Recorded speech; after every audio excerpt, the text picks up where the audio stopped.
nasty, that's the way we like it. It's all over with 50 A's in arenas. Felonies not misdemeanors. Ray Mysterio, Kid Red, Big Homie, K-Family. Dirty Wild, that's our style. Chop like a crocodile. Dog pile, in the place and time with the title on the line. Guarantee you'll lose, cause we do break rules. Filthy, dirty, nasty, that's the way we like it. Filthy, dirty, nasty, that's the way we like it. TV screens, limousines, televise the life. Let me hear you scream. If you like to party and shake that body, shake the stage, cruise to the heavyweight. 1, 2, 3 count, then we celebrate. SP to Tampa Bay, superstar, sushi, strip bars, fancy fast cars. Filthy, dirty, nasty, that's the way we like it. Filthy, dirty, nasty, that's the way we like it. Hard bodies make me act naughty. You get your friends, I find my friends, and we'll find a party. Where the fiesta at, estoy listo. I got the yesca, you bring the pisto. Mamacita, no me digas nada. Just make the sexy caras y mueve la quijada. Shake it, but don't break it, cause it took your mama 9 months to make it. Filthy, dirty, nasty, that's the way we like it. Filthy, dirty, nasty, that's the way we like it. Understand, my man, that it's all for the fans. The thesis is a rip opponents to pieces. Hotels, motels, rooms you damage. Can't be controlled or managed. Cameras flashing, big check cashing. It's all mind blowing. You fools ain't knowing. Can't get rich together, so we do it solo. Roll with wrestlers, hustlers, and cholos. Filthy, dirty, nasty, that's the way we like it. Filthy, dirty, nasty, that's the way we like it.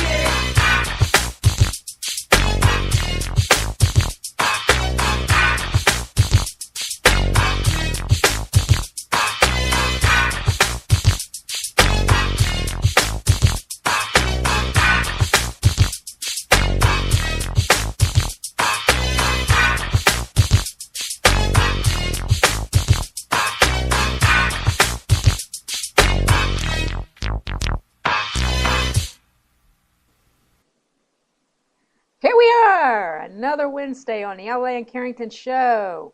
Got lots of good stuff to talk about today, including our main topic, wrestling moments that make you cringe. We'll get back to that in a few moments, but kicking off with a couple of news pieces with local flavor.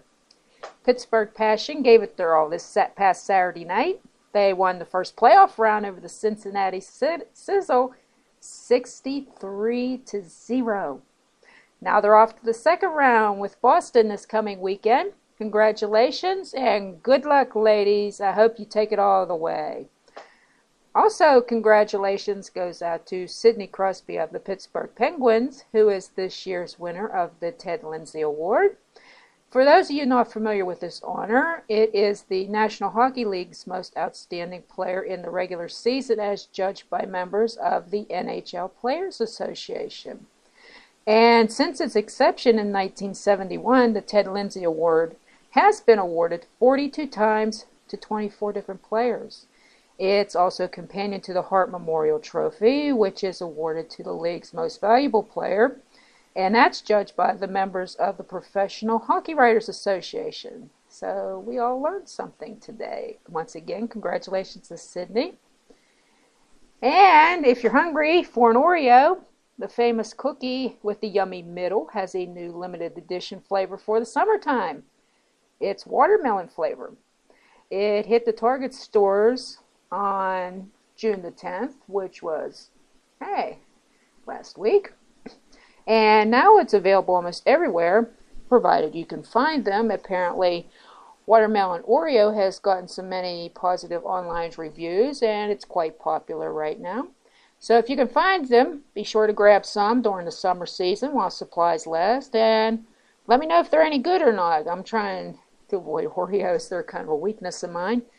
But actually, I don't know how good they are, but if people like them, they must be something. And while we're on the subject of summer, if you're planning that summer vacation, here's something that may pique your interest while booking those hotel rooms. Bed bugs, rooms without carbon monoxide detectors, and not so secure wireless connections and room safes. These are among other things of which travelers should be aware when checking into their rooms. With the average hotel stay being 7 nights, and vacations are time to relax and have fun, at the same time it's best not to let down one's guard. You can read 6 things to watch for in your hotel room in an article that I'll post a link to at the end of today's show. Something to think about before you check in hotels. I know we go by 4 stars, 5 stars, whatever, looking in the AE travel guide, but they don't tell you things about bed bugs or no carbon monoxide detectors, or the safe's not in that room, it's not that great or whatnot. So be sure to check that out today. And while we're discussing staying secure and such, here's something many of you tech geeks may already know about, but I'll tell everybody else. Law enforcement officials nationwide, they're pushing for a kill switch on smartphones, making stolen ones inoperable. New York Attorney General Eric Schneiderman stated that 1 in 3 robberies nationwide involve thefts of smartphones. Wow. And how the kill switch would be employed is once your phone gets stolen, what you can do, from any location, you can activate this kill switch. And what this does, it makes the phone no longer of any value. In other words, once you hit the kill switch, your phone is junk once it's stolen. But many of these stolen phones are sold on the black market, and this new feature could considerably cut down on thefts as a result. Kind of think about like your credit card when you lose it or it gets stolen. What do? We automatically alert our banks. Eventually, the card's no good, right? Well, kill switches on phones will pretty much work in the same fashion. I know many of you worked hard to buy those smartphones, and they are quite a necessity nowadays. You're on the road, you're out in the middle of nowhere, there's no pay phones. And a smartphone can come in handy that way, for example. So it's needless to say I support the idea of getting a kill switch on them. Now here's something for parents to be aware of while we're talking about secure things. Heard about something this past Friday on dating sites for teenagers, and I admit I'm a little disturbed about this, particularly after gathering details. A mother discovered that her 13-year-old daughter, you heard correctly, 13 years old. Now, this girl had a profile on such a dating site, but she had a lot of followers. Long story short, Mom had the account shut down and monitors her children's online activities on a regular basis. Mom has a little bit of an IT background, so it helps a good deal that she knows what's going on there. Now, here's my couple of questions. The first one, why would teenagers need dating websites? I could see adults over 50 years old, or other adults with high-paced careers, or maybe they're single moms, or whatever the situation may be. These people don't have a lot of time to meet potential mates in the traditional sense, but why do we need dating sites for teenagers? Unless somebody out there is wanting to make a little moolah or whatnot. But sites such as these can also be open grounds for predators, which brings me to my next question. Where are most of the parents of these teenagers who have profiles on dating sites? During adolescence, kids need to learn how to interact face-to-face. And this is kind of a lost art now in the digital age. You have all your social network sites. You have the internet, you have instant messenger, we have texting on our phones. We kind of lost that art. But this face-to-face contact is something that's very important in adolescence, and this includes the dating scene. And while I commend the mother mentioned earlier, who immediately deactivated her daughter's dating profile, there's more parents out there who need to get involved and set more boundaries when it comes to their kids' online activities. Now, here's something else I watched during this report. It actually showed a demonstration of someone posting as a 13-year-old. And they created a spoof profile on a teenage dating website. Now listen to this. Within minutes of that spoof profile going live, the person who created it, now this was an adult reporter, keep in mind, she received the first follower, who was 18 years old, or appeared to be. Now think about this for a moment. Why would someone 18 years old express an interest in someone who's still practically a child? Then again, how do we know that 18-year-old, quote unquote, isn't actually some sexual predator in his 40s? How do we know it isn't mom and dad spying on you kids? You know, moms and dads have done that. It happens, so you might want to think about that too. I'm not a fan of teen dating sites, to put it out there. You know, kids using them can be more vulnerable than adults with dating profiles. And we've heard many times what happens to adults who've had dating profiles. Some of them don't end well. And if you're careful, some of them actually do.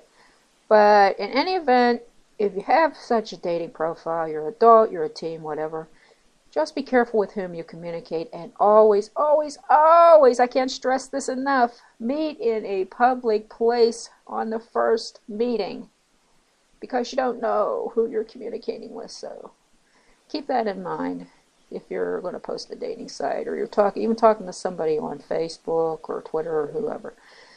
Okay, we're going to switch gears for a few moments. Remember some time back I mentioned Facebook giving somewhat of a pass to certain pages promoting violence against women, yet they removed empowering photos such as mastectomies and breastfeeding before they went the whoops, my bad route when they got called out on it.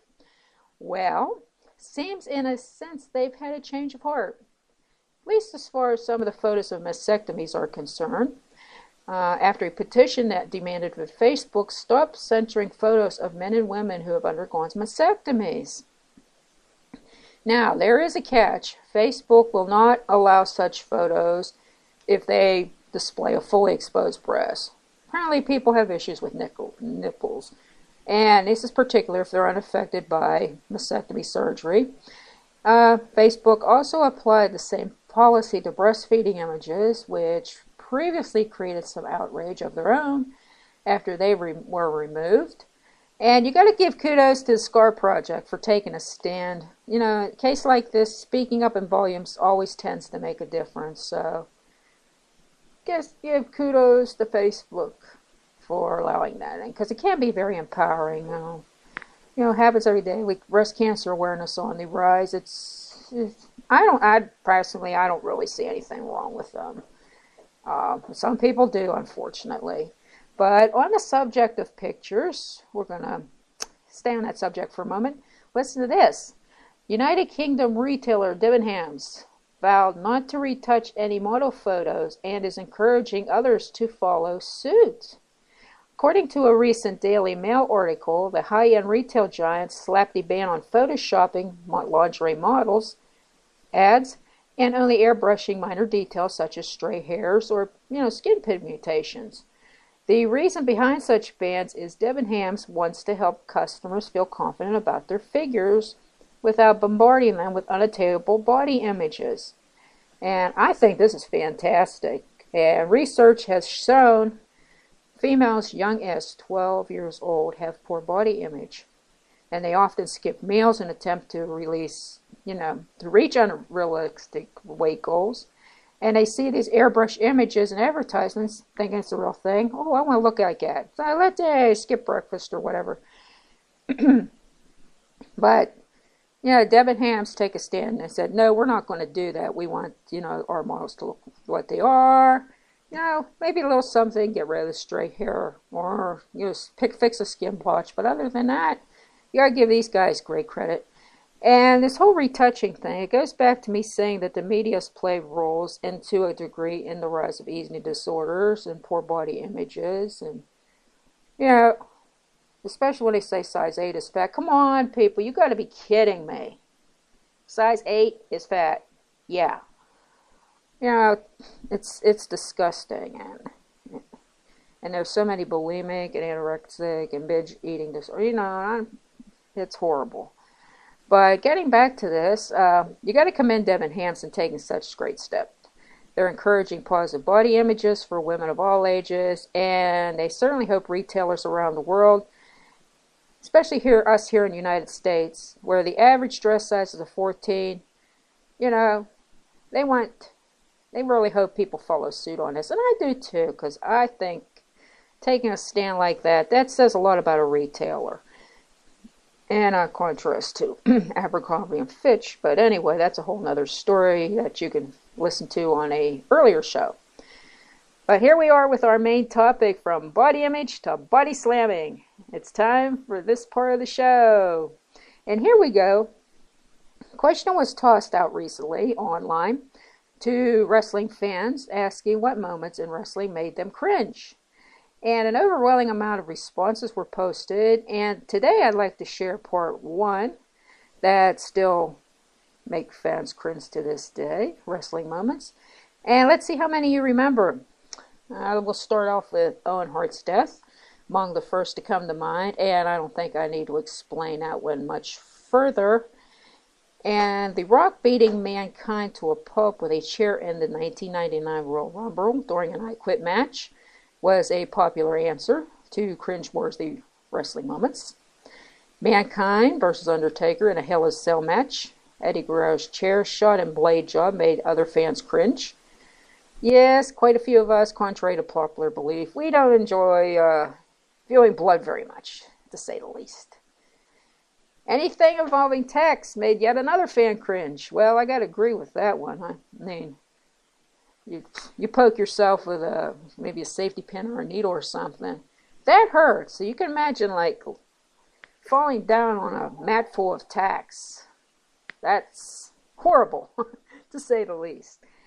And here's a couple people mentioned, and actually, this is probably like the most classic cringe moment in wrestling. The mass transit incident from ECW. And if you aren't familiar with this moment, Axl Rotten was scheduled to work a tag team match with Devon Dudley against the Gangstas, but was unable to make the show due to a family emergency. Now, because of this, Eric Koulas, an untrained 17-year-old boy who looked much older due to being 5'10" and weighing 350 pounds, lied and said he was 23 and had been trained by Killer Kowalski. And this convinced ECW owner and booker Paul Heyman to allow to fill in for Axl Rotten. Koulas performed as Mass Transit. Excuse me. This match was booked as a squash match, and Devon was quickly isolated outside to the ring. The Gangstas then double-teamed Koulas inside the ring, with New Jack beating the young man forcefully with toasters, crutches, and other objects. And this match ended by New Jack blading Koulas, making him bleed profusely, just like he stabbed the guy, to put it in harsher terms. But this mass transit incident resulted in a lawsuit, as well as a cancellation of ECW's upcoming pay-per-view Barely Legal, scheduled for Christmas Eve of 1996. And when ECW convinced the network that they'd been misled about Koulas' age and training, the pay-per-view was placed back on Request TV's schedule for April 1997. If you'd like to read more about the mass transit incident, I'll post a Wikipedia link. And there's also a video on Daily Motion, but its contents are graphic and quite deserving. I wouldn't advise it for anybody who's sensitive to the sight of blood, among other things. But moving on to other cringe-worthy wrestling moments, the TAA Knockout Lockbox Challenge, CM Punk's versus Undertaker feud, Sid Vicious breaking his leg in WCW. Oh, that one was bad. That was just nasty. Vader's eye popping out of his socket. Joey Mercury being struck in the face by a ladder. Paul London and Snitsky at the 2005 Royal Rumble. That was another cringy one for me. Homicide, nailing Rob Terry with the steel chair after the Chris Benoit incident. JBL series of matches against Hornswoggle. And Billy Kidman botching the shooting star press on Chavo Guerrero were among other moments that made fans cringe. Here's another good lesson for us, if you're listening today. One fan mentioned the general idea of blading made them cringe. And if you don't know the wrestling terminology very well or at all, blading is cutting oneself to provoke bleeding. It's also known as juicing, gigging, or quote-unquote getting color. If you've seen a blade used for traditional razors, you know how you buy the separate blades for a razor, Dad puts them in there to shave. Well, that's what's used for the process of blading. At least that's what the thing looked like from what I've seen a few times back in the day. Theatrical makeup is never used for blood in wrestling, for obvious reasons. And many pro wrestlers often sport scars that resulted from several blading incidents. On the other hand, if you hear quote-unquote juicing the hard way, this is a term for legitimate bleeding, not resulting from blading. And blading itself, it's a standard part of wrestling, but when you think about it, it's pretty messed up, not to mention quite gory. It would probably hurt like the devil, you know what? Oh, wow, we've got quite a few moments from today, and we're going to talk more tomorrow about some more cringe-worthy wrestling moments. And on that note, we're almost out of time for today. We'll be back on the air tomorrow at 2 p.m. Eastern with more cringe-worthy moments among some other news items. And be well. I hope you all have a great afternoon. Thanks for listening. And if you got some beautiful sunshine in this area, I hope it has in your area too. Get out and enjoy it, and maybe enjoy some of those watermelon Oreos. Thanks for listening, and take care.